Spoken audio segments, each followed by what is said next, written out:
Welcome back जी। Break के बाद आपको खुशामदीद कहते हैं। बदलता है रंग आसमां कैसे कैसे। परवेज़ खटक, जिनको एक वक्त पर पीटीआई का बहुत अहम रहनुमा जो है वो माना जाता था, खैबर पख्तूनख्वा जो है वो बिल्कुल अपने कांधों पर उठाए हुए होते थे और सारी जिम्मेदारी जो है वो उनकी होती थी। और जो है पीटीआई जो है वो खैबर पख्तूनख्वा में राज ही शायद जो है वो उनके सर पर कर रही थी। लेकिन उन्हीं परवेज़ खटक को पीटीआई की जानिब से शो कॉज नोटिस जो है वो जारी कर दिया गया है। बुखारी साहब, ये भी एक बड़ी डेवलपमेंट के तौर पर बात सामने आ रही है और कहा यह भी जा रहा है कि परवेज़ खटक साहब जो हैं, जो उनकी तरफ से भी कहा गया कि वो अपनी पार्टी जो है वो अब अलग बनाएंगे।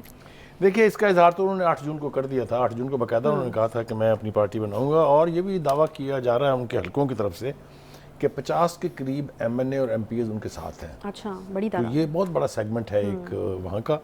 इसके बारे में कोई दो राय नहीं है कि केपीके में उनका बहुत असर रसूख है।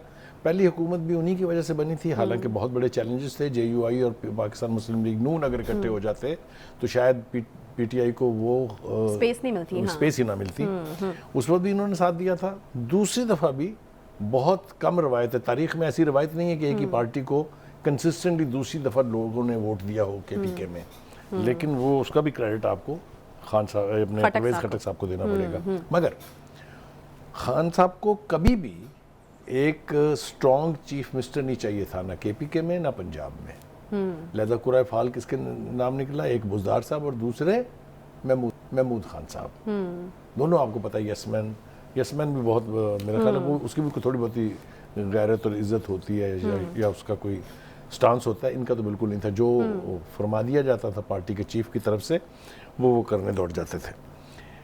एक चीज़ और मेरे ख्याल से परवेज़ खटक साहब की तरफ से मैं कहना चाहूँगा कि पीटीआई के अब दो बड़े हिस्से हो गए हैं। एक हिस्सा तो पंजाब में है जो इस्तेहकाम पाकिस्तान पार्टी की सूरत में है, क्योंकि majority of PTI people are now in that party. दूसरा हिस्सा अब बनेगा परवेज़ खटक साहब वाला। नहीं तो क्या समझा जाए कि खैबर पख्तूनख्वा से पीटीआई का सवाया हो गया? मैं आगे अर्ज करने वाला हूँ, जरा मौका दीजिए। जो पीटीआई के सरबराह हैं उनको एक बीमारी है। अच्छा। और वो बीमारी ये है कि वो हर वो शाख आरी लेके काट देते हैं जिस पर खुद बैठे होते हैं। अच्छा। आप मुझे बताइए, पंजाब की हुकूमत तोड़ने की क्या जल्दी थी?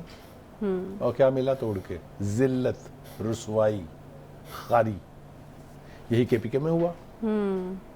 किसने मशवरा दिया था ये करें? तो अब भी वो यही कर रहे हैं कि वो लोग जिन पर उनको तकिया था, यानी परवेज़ खटक को शो कॉज नोटिस इशू करना, इससे ज्यादा उनकी तजलील की ही नहीं जा सकती। नहीं बुखारी साहब, लेकिन एलिगेशंस तो ये थे ना कि वो लोगों को तरगीब दे रहे थे कि आप पीटीआई को छोड़ दें। वो इसलिए दे रहे थे कि इस तरफ से नो लिफ्ट का इश्तिहार लग चुका था। उनके खिलाफ जो अनासर हैं वो पार्टी के चीफ को बदगुमान करने में कामयाब हो चुके थे। किस किस्म की लिफ्ट की बात आप कर रहे हैं? जो मुज़ाकरात के लिए कमेटी, खान साहब जो मुज़ाकरात एंड में करते रहे हैं, उस कमेटी में जो खटक साहब को शामिल किया गया? नहीं थी बिल्कुल। जब वो गए थे मुज़ाकरात के लिए बात करने के लिए तो उनको प्रेस कॉन्फ्रेंस करना पड़ गई। महमूद कुरैशी साहब थे और अली जफर साहब थे। नहीं, वो कौन सी हाँ, वो पहली जो थी उसमें थे। लेकिन बाद में उनको फिर जीरो कर दिया गया। नहीं, बाद में तो फिर हालात ठीक है। लिहाजा हो क्या रहा है कि हुआ ये कि परवेज़ खटक साहब की जो स्ट्रेंथ थी कि वो पॉपुलर लीडर थे उस सूबे के, उसको उनकी कमजोरी बना दिया गया। और अब जो इसकी कीमत चुकानी पड़ेगी पार्टी को भी और पार्टी की क़यादत को भी, वो आपको आने वाले दिनों में नहीं। अच्छा, अब ये बताइए कि आईपीपी में तो जो बड़े नाम जा चुके हैं, नज़र भी आते हैं, अब तो टीवी के ऊपर सरगर्मियाँ शुरू हो चुकी हैं। यहाँ कौन कौन से बड़े नाम जो हैं वो परवेज़ खटक साहब के साथ जुड़ने जा रहे हैं, या फिर उनकी ख्वाहिश है कि जुड़ जाएं? नहीं, बहुत सारे जुड़ेंगे। असद उमर साहब को भी उन्होंने कहा है कि आप आ जाए मेरी पार्टी में, इससे बड़ा क्या हो सकता है। ये भी पीटीआई के एरिस्टोटल्स जो हैं, ये तो इकोनॉमिक एरिस्टोटल अपने आप को कहते थे, जिनको कुछ पता भी था कि नहीं कि इकॉनमी क्या होती है, क्योंकि उनकी अपनी ही पार्टी ने उन्हें 1 साल के बाद फारग कर दिया था कि ये आपके बस की बात नहीं है। और बाहर से इंपोर्ट कर लिया था उन्होंने। हफीज शेख को पहले किया, फिर शौकत तरीन को किया उन्होंने। तो ये सारा कुछ आपके सामने है मंजरनामा। तो ये बात ठीक है कि मैंने जैसा कहा उसको आप ज़हन में रखिए आइंदा के लिए, और देखिएगा आगे आगे वो क्या करेंगे। क्या करेंगे? हर उस टहनी को काटेंगे जिसके ऊपर बैठे हैं। तो ये है सूरत हाल। जनाब आगे आ जाइए। अब आगे जो तस्करा आपने फरमाया है वो ये कि बात यहाँ रुकी नहीं है। देखिए, ये जो गुलाम सरवर खान साहब हैं ये उस रीजन में जहां बहुत बड़ा इन्फ्लुएंस था चौधरी निसार अली का, याद है ना आपको? सही है। He was the most important leader of PMLN। उनको कहते थे कि ये आंख का बाल है नवाज शरीफ साहब के, और जब वो प्राइम मिनिस्टर थे तो लोग कहते थे कि असल prime minister actually deputy prime minister ये हैं, लेकिन प्राइम मिनिस्टर भी ये हैं क्योंकि फैसले सारे वो करते हैं। इतने इंपॉर्टेंट आदमी थे वो। तो उनका उस इलाके में तोड़ करने के लिए PTI के हवाले से गुलाम सरवर खान साहब का बड़ा नाम है।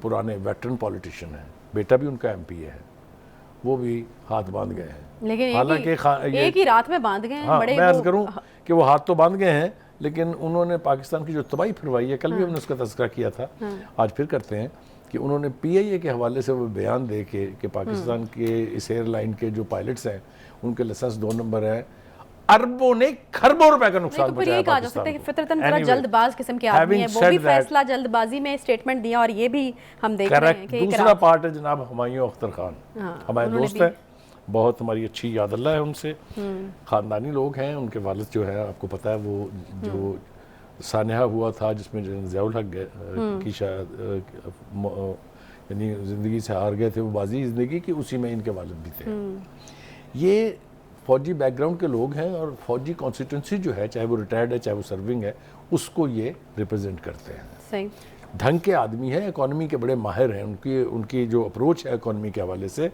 हमने बहुत मरतबा सुनी। उन्होंने बहुत सारे प्लान दिए, लेकिन चूँकि हज़रत साहब किसी की सुनते नहीं थे, इसलिए उनको कोई मौका नहीं मिला ज़्यादा, वरना उनकी जो क्वालिटीज़ हैं, उनकी जो यानी जो उनकी एक्सपर्टी है, उससे फ़ायदा उठाया जा सकता था। वो भी छोड़ गया। उनका छोड़ के चला जाना is another very serious jolt to the party. नहीं तो क्या समझा जाए, अब ये जो बड़े नाम और छोड़ रहे हैं, ये IPP में आपको लगता है कि अगला ठिकाना उनका वही है? देखिए, ऑप्शंस उनके पास बहुत हैं। अच्छा, एक तो मुझे पता नहीं क्यों ये यकीन है कि जब अगर नवाज शरीफ साहब की वापसी हो जाती है और जब इलेक्शन का मौका आता है, तो उनके लिए भी पिक एंड चूज का बहुत मौका है।